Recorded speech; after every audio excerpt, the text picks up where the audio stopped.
Welcome to For the Long Run, the podcast exploring the why behind what keeps runners running long, strong, and motivated.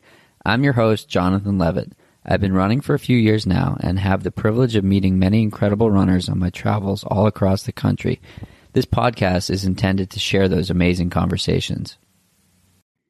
This episode is brought to you by Wellness in Motion, the clinic in Boston that I've been going to for chiropractic and sports massage for the last few years.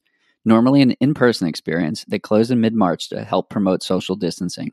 While they aren't able to treat patients in a traditional sense, they have pivoted so that they can continue to help all of us by offering complimentary 30-minute telehealth consults to not only their current clients, but to anyone who needs or wants advice regarding an injury or about maintenance in general. Yes, that's anyone nationwide at no cost. You'll be able to connect with a trained practitioner, get prehab or rehab exercises, and self-treatment options so that you can continue to run strong. Check them out at wellnessinmotionboston.com and let them know that I sent you. And welcome back. I am still here in Boston, and I have Rebecca Mehra joining in from Flagstaff today. Rebecca, thanks for joining in. Yeah, thank you for having me on. For sure. So, first question. It seems to be a tough one, but we'll go from there. Who is Rebecca? Gosh, a lot of things. I am a professional track and field athlete. I'm on Little Wing Athletics, training out of Bend, Oregon, sponsored by Oiselle. If you haven't heard of it, they're an awesome women's athletic brand based out of Seattle. I'm also a real public policy nerd. I thought that this is, public policy work was what I was going to be doing out of college.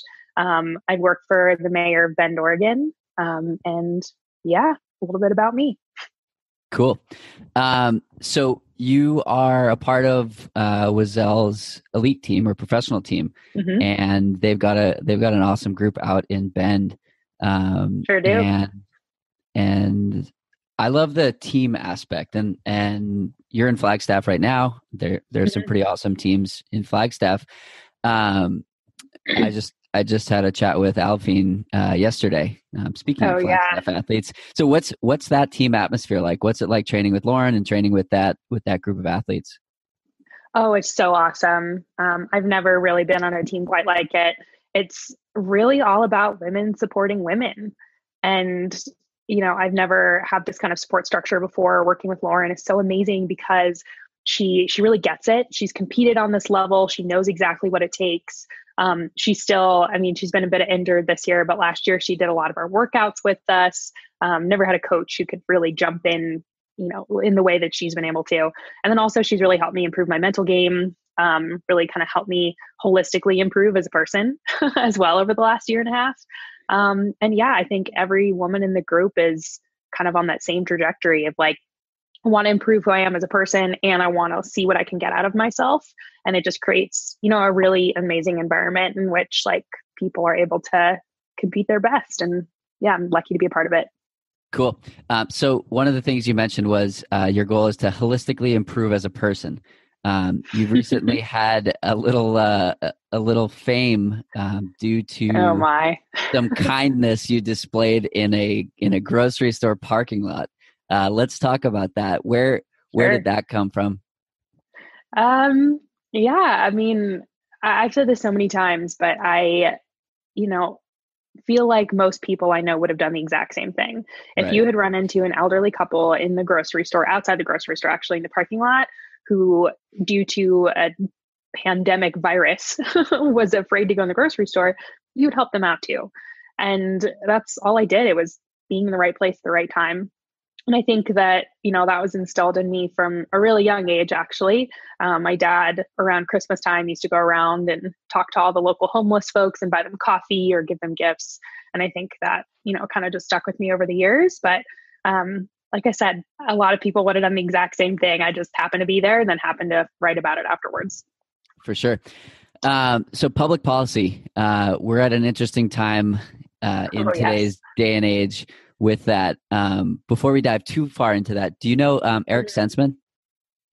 I I've heard the name, but I don't know who he is now. So Eric Sensman, I believe he's running for mayor of Flagstaff. And when I say running Oh, for okay. mayor of Flagstaff, I mean he's literally running for mayor of Flagstaff by running all streets in Flagstaff. He's a pro trail runner and Wow, that's lives in awesome. Flagstaff.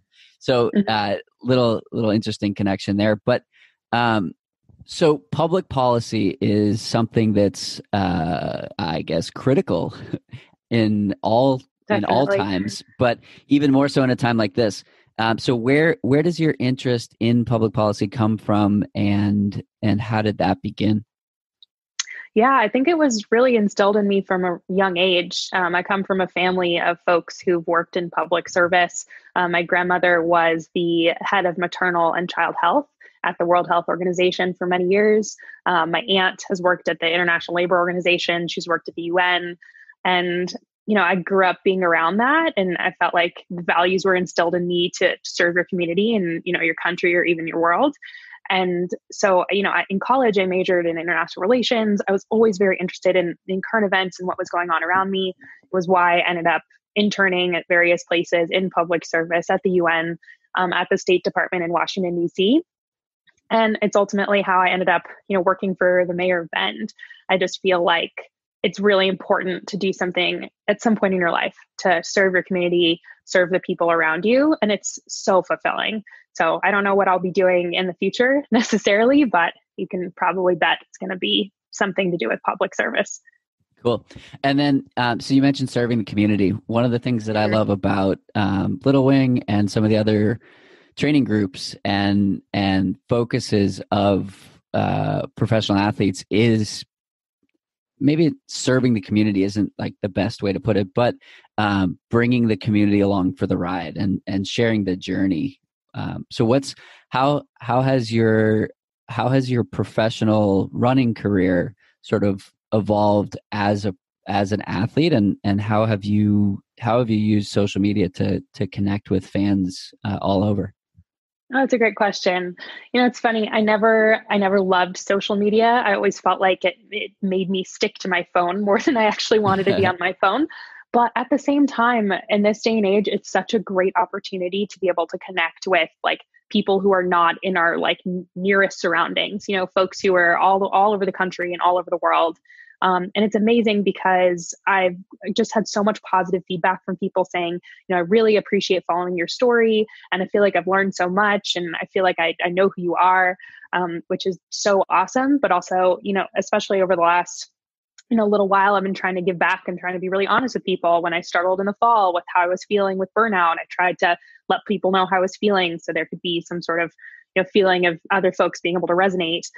And yeah, I also have shared a lot about like, here's what I'm doing at home, or here's what my training is looking like. And I think not only is that nice for people to appreciate like, what it takes to be a professional athlete, but it makes us more relatable. And that's really awesome to connect with like these thousands of people who I wouldn't have otherwise. Did you feel that things changed with the struggle with burnout? A little bit. It's funny. I had never experienced that before in all of my years of being an athlete. And I think a lot of that was because I was hurt so much all of college. I was really up and down. And I was constantly just trying to get to the next race or the next season without hurting myself. And all the time that I took off from running was pretty much because I was hurt. And so this was the first time I really had a full year of training under my belt and had a great season. It was like constantly being on adrenaline highs, running all these amazing races, in the US and Europe, Fifth Avenue Mile. It was all fantastic. And then when it was over and I kind of had a little bit of an injury, it took about a month off at the end of the season. And all just kind of hit me in a way that I never could have expected. And I think part of it was I'd spent 6 weeks on the road and hadn't been home in 6 weeks. And so when I did get home, it hit me really hard. But also, I'd never, competed on this kind of level before and experienced what that was like. And so I think that I've learned a lot about myself and how I need to give myself some grace at the end of seasons to be able to kind of come down and recover, not only physically, but also mentally. Is mental preparation and mental recovery something that you've focused on recently? Absolutely. I think I mentioned this before, but Lauren has really challenged me to think about and improve upon the mental side of sport for me. It's something I had never really thought much about. When I'd get to a starting line, I'd convince myself that I was confident and I could do it. And that's how I got through a lot of races through the times of injury.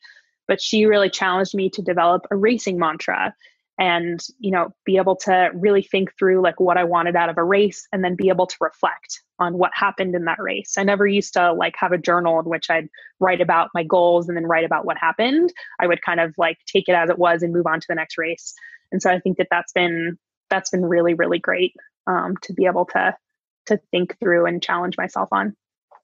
So scrolling through your Instagram, it's just full of smile after smile after smile. Is gratitude and happiness something, or more so gratitude, is it something that you practice intentionally? I do. I think that I know that the last year and a half I've had was because of other people giving me the opportunities I've had. I didn't have a stupendous college career. I had a good last season. I finished sixth at NCAAs, and that was pretty much the best I'd ever did. So it's not like I had all these doors open for me to continue running. And the fact that Oiselle and Bob and Sarah Lesko took a chance on me to, be a part of the team and be a part of Little Wing Athletics. And so did Lauren. And so did, the Lawrences and my teammates is amazing. And I feel like I'm kind of running on past time, if that makes sense. Like the fact that I've had this opportunity is really, really cool. And I'm trying to take advantage of it every day. And yeah, I am very grateful. Why do you think they took a chance on you? It's a great question. I guess I've talked to them about it a little bit, but I had shown some promise. I had run pretty decently in college whenever I had the opportunity to race and I wasn't hurt. And I had this great last fifth year where, as I mentioned, I was sixth at NCAAs and I ran 4:11 and a 1500 and made the US championships, which I'd never run at before. And I did that off of like virtually no running. So I think that they saw that and they said, okay, if you can just get consistent and not hurt yourself, you never know what's going to happen. Mm-hmm. And I agreed. And I feel like I've been able to see the start of what that looks like. If I can just have a coach and a program and team and people around me that support me and, help me to make really smart decisions to keep myself healthy.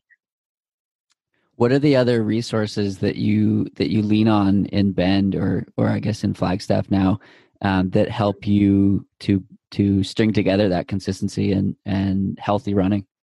Yeah, that's been super important for me. The two folks that have been the most integral for that have been Ellie Meyerowitz and Jay Deshari at Rebound Physical Therapy. They are awesome. I see Jay probably once a month and he analyzes my running gait on a force plate test. He's really great with feet and I have feet that collapse in like no other. And so I've been working a lot on that. And yeah, Ellie's... What's the secret there? Because that mine do too. Yeah. So it's a, learning in progress or learning, learning as I go. But Jay invented this device called the Mobo board, which is really great. It kind of forces you to use your big toe quite a bit more. So I've been using that a lot, and they're really big on toe yoga, which is kind of mobility in your toes, but also strengthening your arch. So I've been doing a lot of that stuff between the Mobo board and just like foot doming. And it's super helpful. I mean, I'm still like, it's a work in progress. I still haven't totally mastered all of this stuff. And my force plate tests, show the truth that it's not quite there yet. But at the same time, I've improved on so much stuff. These are very kind of funny running terms, but I used to pop my ribs a lot. I used to like arch my back when I was running. My arms were all over the place. And over the last year, we've addressed a lot of those problems. And I think that's a lot of the reason why I've been able to stay healthy besides the relatively conservative training. So I have them to thank for a lot of that. And I mean, I need to emphasize Lauren some more because Lauren is really big on, if something's bugging me or something doesn't feel right on one day, we take the day off or we don't do the workout or we postpone the workout. And that's been huge for me because in college, you're on a big team and you miss the workout, then you miss the workout and that's it. And it's always felt like the end of the world if that happened. And so instead of maybe taking the days off when I needed to, I would just jump in and do it anyways. And so really shifting that mindset with her help has been really integral. Cool. One of the things you shared earlier about the dynamic of your collegiate team reminded me of a conversation I had earlier this week, also on the podcast with Phoebe Wright, and Phoebe was talking about how the dynamic between collegiate running and professional running, and she was saying that that people who excel in college often excel because they thrive in a team environment, which is what she was talking about.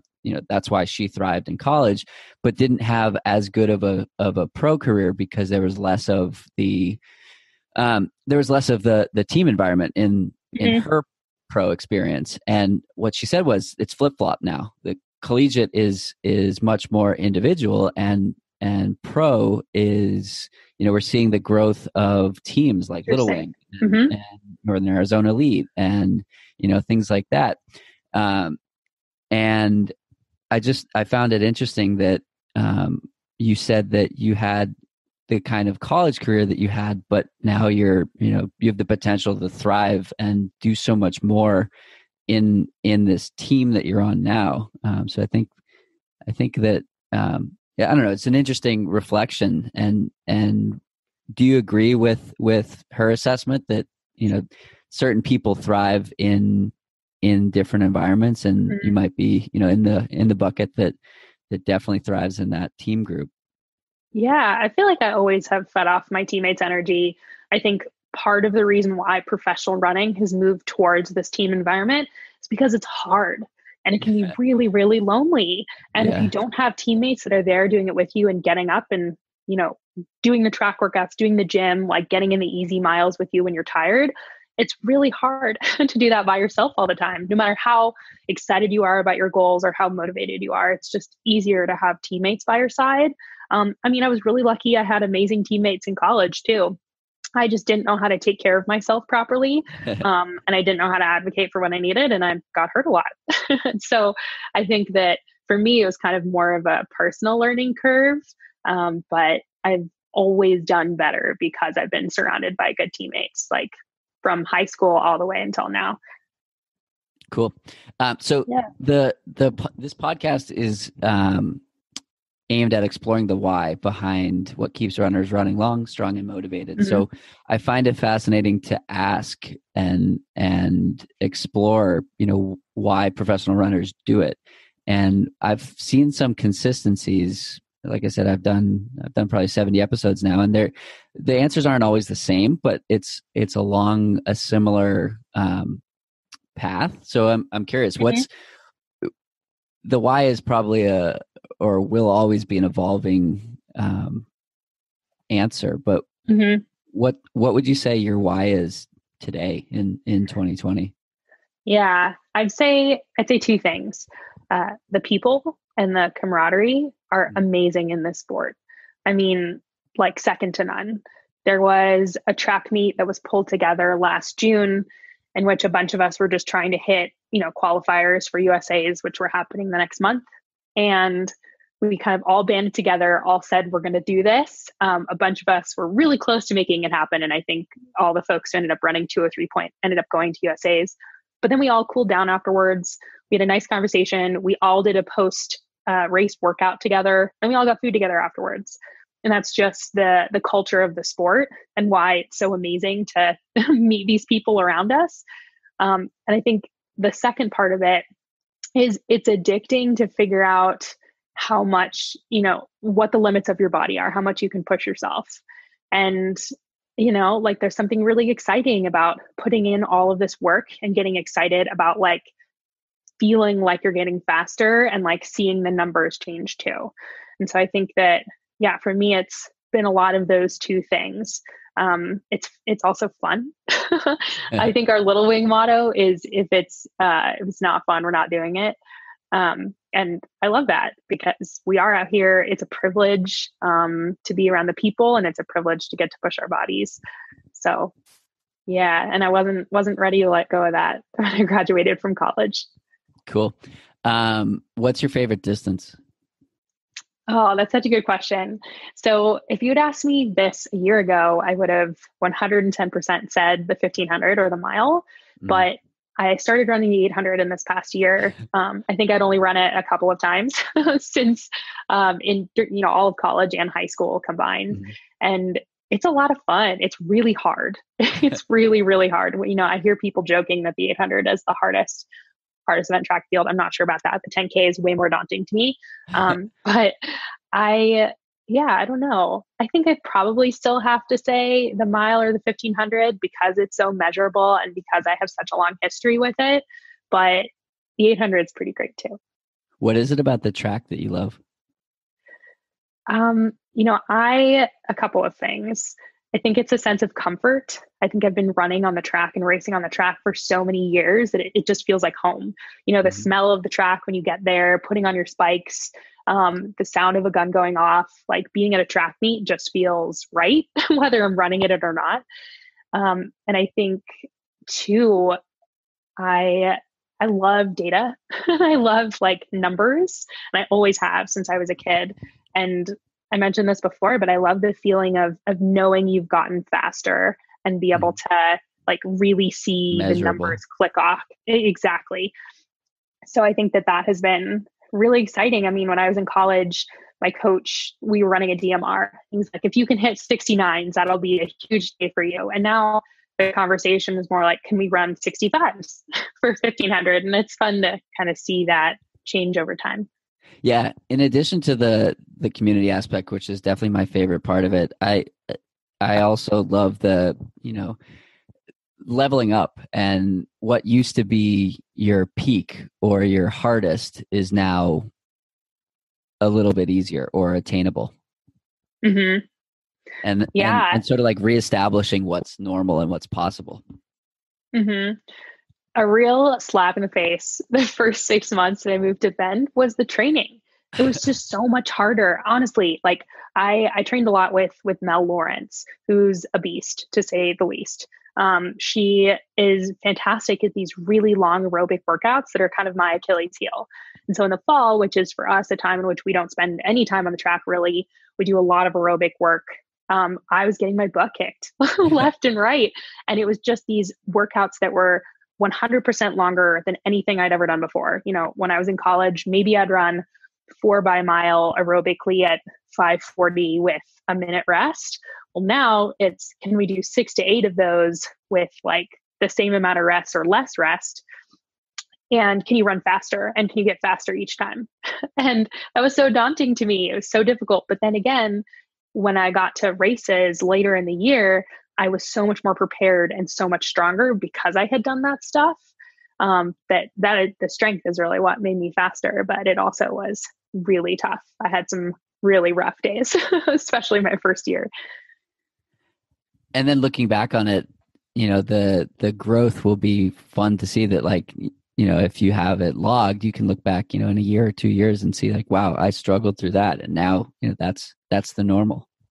Totally. And I've definitely had times in which I've had bad workouts or bad days, or I'm nervous before a race. And I will look back at old training logs. Lauren started this company, Believe Training Journal. And so we all have training journals that we use, and they're awesome because it not only, for me, I'd always like to write stuff down in computer spreadsheets, but this gives me an opportunity to really like reflect on how my day was and how my workout was, and write it down with my hand. And it's been really great to look back on some of the days where I really struggled from year to year. Like I did a similar workout, like Ks, in the last few weeks that I did a year ago, and just seeing how much faster I got and how much, better I was able to reflect, one, but two, how much easier I suppose it was, like less stressful, to run it a year later. It's really awesome to be able to do the comparisons back and forth. And then how do you maybe protect yourself from falling into the comparison trap? Because we're always different athletes at different times of the year, or different, through different seasons. So how do you use comparison against yourself or against others in a positive way versus going too far in the wrong direction? Yeah. And I've gone too far in the wrong direction, especially comparing myself to myself. That's the worst. I mean, I inherently know it's not good to look on social media and compare my workout to someone else's or compare how I felt to even how my teammate felt. But it's a really dangerous and slippery slope for me to go down to look back on, what did I do several weeks ago? Why wasn't I able to do that today? But I think like it takes time to absorb the work. You have to live in the present. For me, I know that like holistically, I am faster and stronger than I was a year ago, even if like in one particular workout or, over a week or two, I don't hit exactly what I wanted to hit. I think just you need to have faith in the process and faith that you're going to get better. And something that my college coach used to say a lot was like to live in the present and like be in the present. And I struggled a ton with comparison in college because I'd have one year where I was healthy and then the next year where I wasn't. And I was really struggling just to run like a regional qualifying time. I think that was a really important skill for me to learn, to just like be in the present, be excited with where I'm at and know and trust the process and know that like I was going to get better over time. That's awesome. Has nutrition played a role in your ability to stay healthier compared to where you were in college? Yeah. My nightly meal, my freshman year of college, was a bowl of Lucky Charms. So clearly I wasn't super on top of it. And then I dump like, 5 or 6 scoops of sugar in a tiny bowl of oatmeal because I hated the taste of oatmeal. So no, I learned a lot about nutrition over time and about serving sizes and what's important. I think the biggest thing for me, this sounds like I'm a little kid, but it's to eat more vegetables. We get our blood tested every few months just to see like where we're at with various levels, everything from like calcium to iron to like, whatever you name it. And I found for a while I was super low in folate, super low in vitamin D and things that I just never knew because I'd never regularly gotten my blood tested. So yeah, I do try to eat like a lot more vegetables, more balanced meals, making sure I'm having snacks at the right times. That's a big one. Learning to eat right after I work out or run. I never used to do that. I never brought a snack. So that's been a big change. But yeah, just generally becoming an adult, cooking for myself. As any of my teammates, I can cook. I can make a pretty darn good Indian chicken curry, but I don't love cooking. So that's always a work in progress for me. Nice. Do you feel you eat more now than when you were in college? Yeah, I do. And I eat more like throughout the day, if that makes sense. My practice schedule is also different now. I have to recognize that. Like we do a majority of our hard workouts in the mornings. So it's really easy to eat a big meal after that. I always struggled, and I think a lot of college athletes struggle with the practice at like 2 or 3 p.m. because in reality, you need to eat a big breakfast, which you're not used to eating. And then your lunch needs to be smaller. But I never was able to figure that out properly and always like have stomach aches at practice. So like all of us are in the bathroom. And then I'd eat some humongous dinner. And so now I try to kind of balance it out more throughout the day and do a better job of that. Meal prepping too. That's also very big. Cool.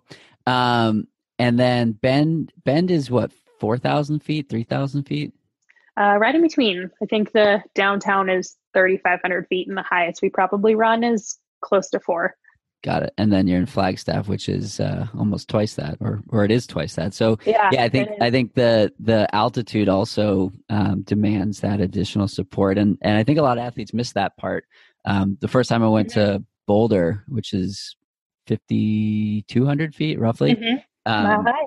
Yeah, exactly. Everyone's like, just eat more and drink more carbs, more water. And it's like, okay, that sounds good. So yeah, it's fun to sort of know the tools that facilitate that better, that progress. And then the simple things like vitamin D. I mean, stuff like that can be so impactful, and most people are just totally unaware that, that's a variable that is important and you can control it. Yeah.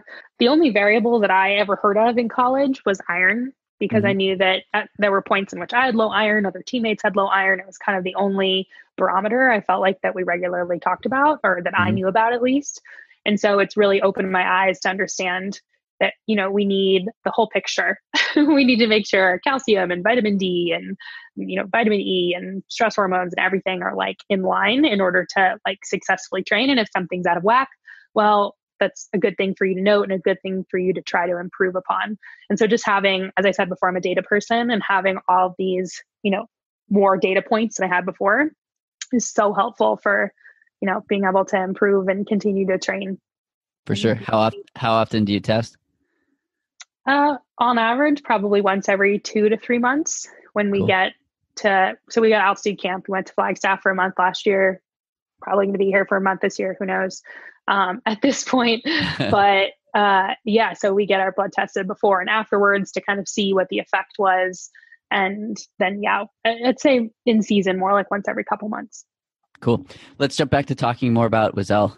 What is that community like for you? What's it been like to race with Oiselle fans watching you and all that? Oh, it's so great. You feel like you have an army of women that are just excited for you and behind you. And I felt like I just got to steal into that when I got signed with Oiselle. Suddenly I had like thousands of women who were excited for me and were pulling for me. And part of what's been so wonderful talking about social media again is I've had an opportunity to connect with a lot of these women. The model of Oiselle is that the women who sign up for the volet, which is kind of the main Oiselle team, some of that money actually goes back to helping to sponsor the Hope Volet, which are the high flyers, the professional athletes like me. And so they are like directly part of what supports me to get to do what I get to do. And that's amazing. And they're aware of it too, and they're excited. So, it's been really fun connecting with all these amazing women, both locally in Bend. We had kind of a volet weekend last fall, and we got to host a bunch of people and show them what we do and what it looks like to be a part of Little Wing, but also to go to all these like different Oiselle events throughout the year and meet more of these women from across the country. In fact, when I was in Belgium, Mel and I were in Belgium for a race. We met a woman who is stationed in Brussels. Her and her husband are, I think, in the foreign service. And that was so cool. I mean, they're literally all over the world. So I think that is like a very, very special thing about being part of the company. And the fact that it's also so small.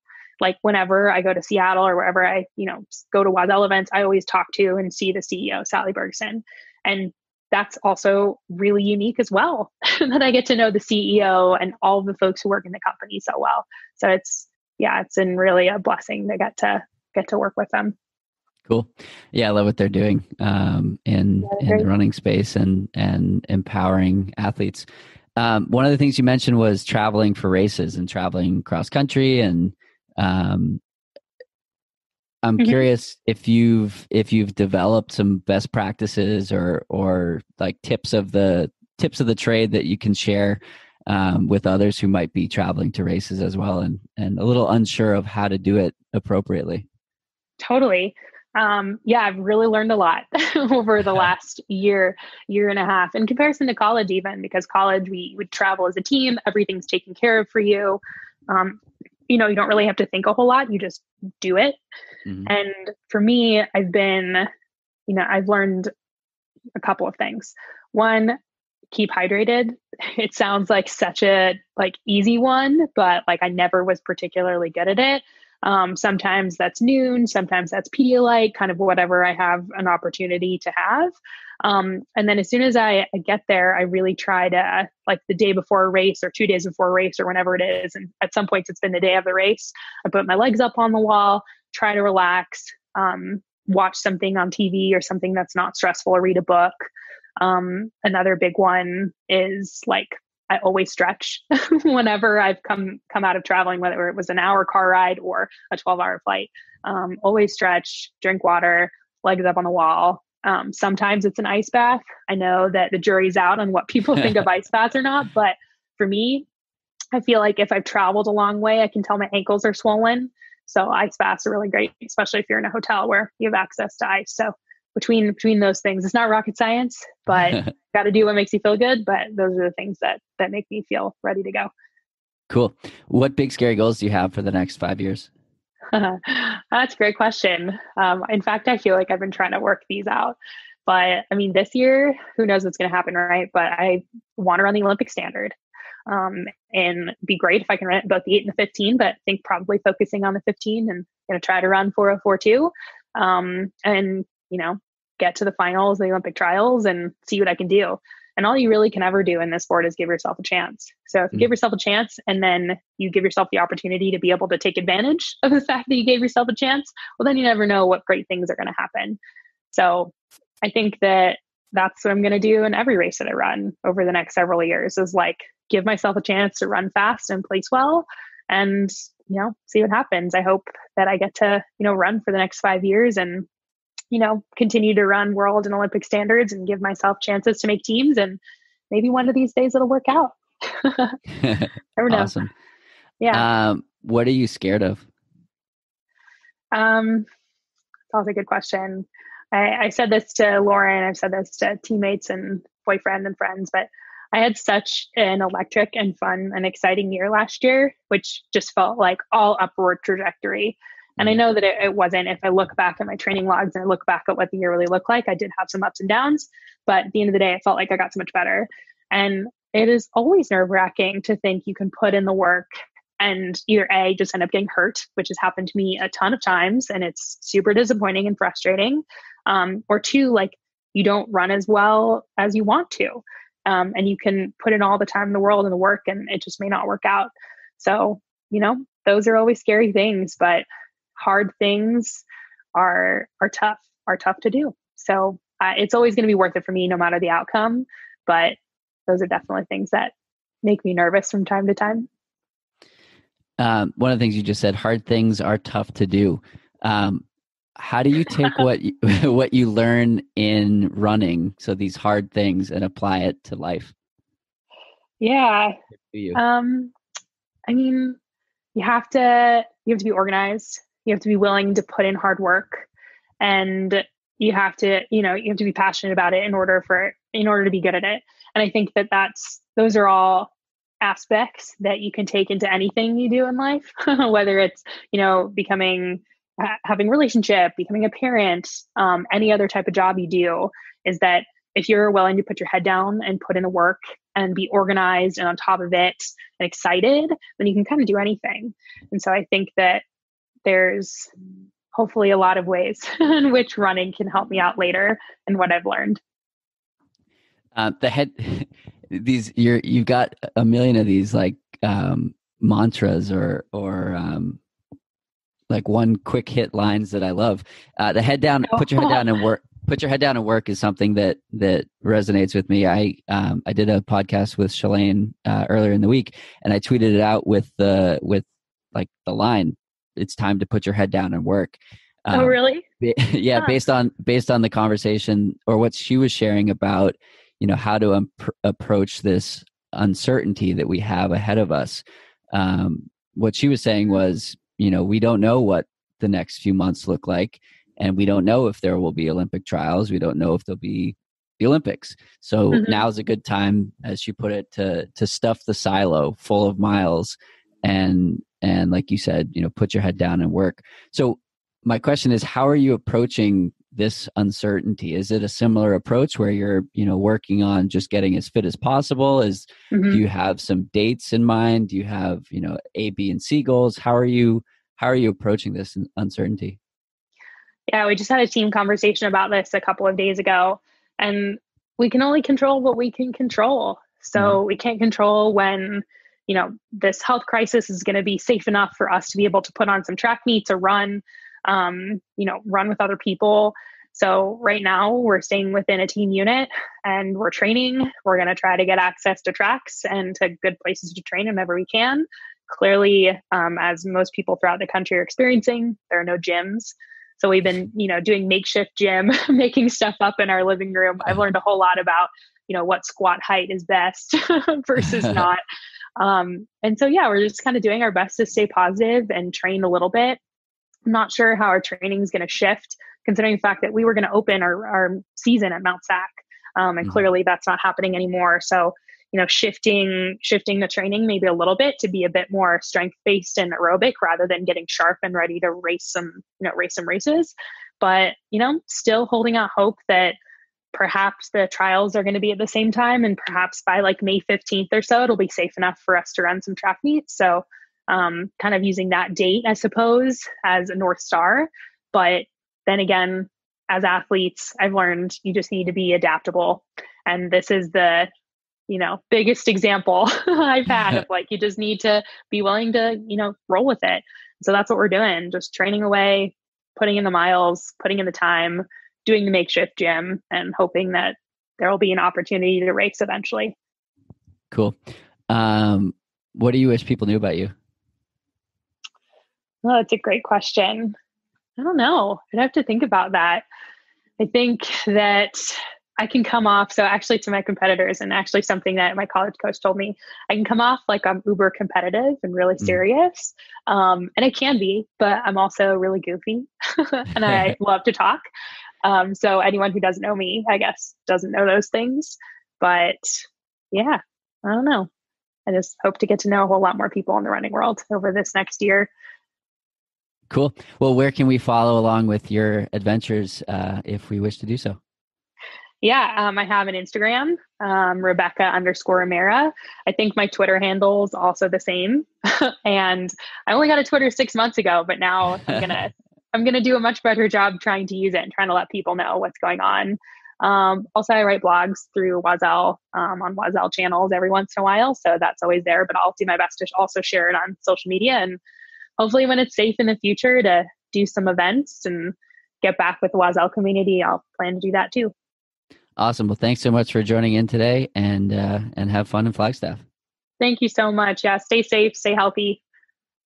Likewise. Thanks. Bye. That's it for today's episode. Like many long runs, it's sad when it has to end. I hope you join in next week on For the Long Run. And in the meantime, happy trails. If you've enjoyed this episode, it would mean a lot to me if you shared it so that others can find it and enjoy it too. Thanks again to Wellness in Motion for supporting me in the podcast. If you're a runner looking to speak with a trained practitioner and would like to do so from the convenience of your own home, check them out at wellnessinmotionboston.com for a free 30-minute telehealth consult. You'll get rehab or prehab exercises and guidance about how to continue running strong. Let them know I sent you. Enjoy.